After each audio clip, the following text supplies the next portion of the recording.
sabihin na nakalimot na ako.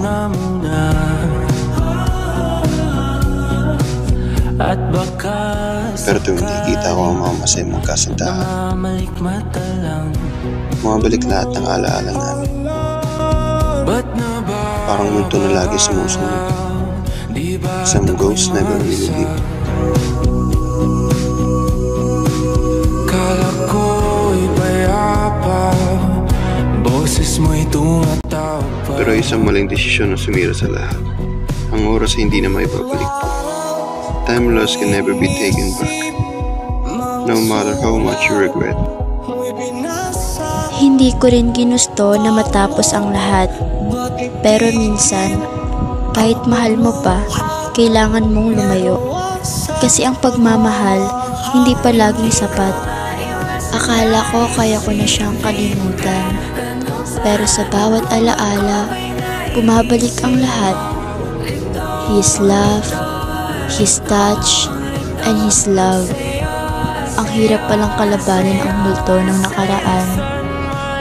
Mapunta ay anino mo'y kumakapit sa aking kamay. Ako ay dahan-dahan. Minsan iniisip ko, paano kaya pinili kong lumapit?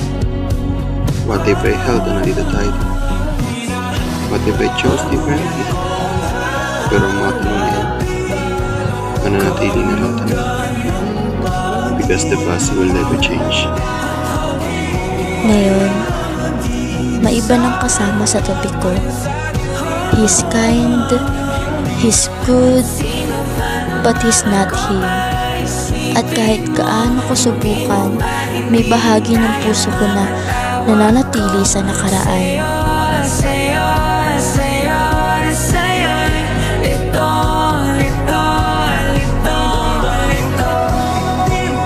Dati, kami rin yan. Masaya. Oo. Para bang walang katapusan ng lahat. Back then, forever felt weird. Ngayon, masaya na siya. Hindi na ako. Hindi pa na ako kasama niya. It hurts, but love is not always about holding on. Sometimes, true love means letting go. Because if she's happy without me, then that's where I found my peace.